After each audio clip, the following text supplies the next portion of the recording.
Hello, welcome to Physics with Chris, an online physics class. In today's lesson, we are looking at motion under gravity. Motion under gravity. What is motion under gravity? This is the motion that is under the influence of acceleration due to gravity or gravitational force. This is the motion of a body under the influence of gravitational force. Now, you recall from our equations of motion, that's equations of linear motion, we have thought about equations of linear motion. So now, we want to look at motion under gravity. But from our equation of linear motion, we have the first one, V is equal to U plus AT. The second one, you have S is equal to ut plus half at squared. And the third one, you have v squared is equal to u squared plus 2as. These are our equations of linear motion. Linear motion, a body that is moving linearly, like translational motion. Now, to transform this one to motion under gravity now, since the body is either moving up or the body is moving down, that's motion under gravity, the motion of the body either up or down. That is either up, moving against gravity, or moving down in favor of gravity. When the body is moving upward, the body is moving against gravity.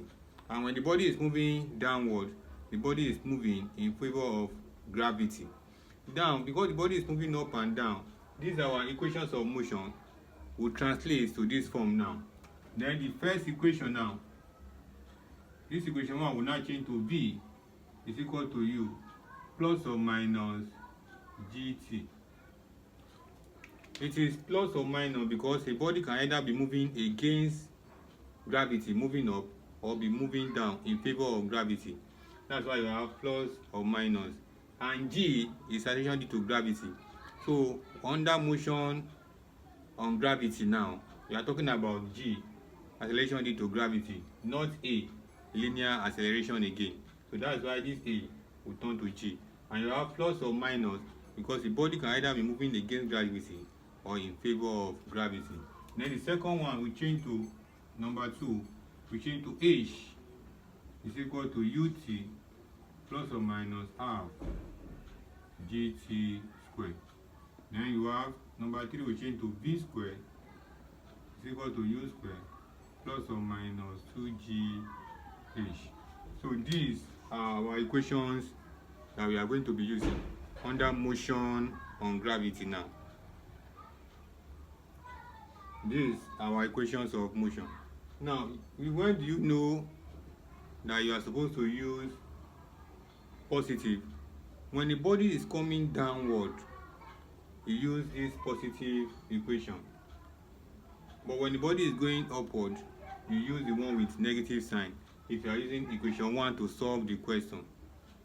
If you have agreed now that the question you want to solve requires you to use equation 1, then the next thing for you to know is that is the body moving against gravity, that is moving up, or the body moving down in favor of gravity. So when the body is moving against gravity, the body is moving up. In that case, you use the one with the negative sign. But when the body is moving downward in favor of gravity, you use the one with the positive sign. So that's when to know how to use the equations of motion. This last equation, V squared is equal to U squared plus or minus 2GH. Now this S is distance, linear distance. It changes to H here because on motion under gravity, we are talking about height. So we are not talking about distance again. That's why this S changed to H here. So you have final velocity, initial velocity, acceleration due to gravity, time. Then this is height now. Height. So these are the ways that our motion linear equations now turn to motion under gravity. So we are going to be applying these motions under gravity now to solve some examples. So stay tuned to our channel as we look at example on motion under gravity.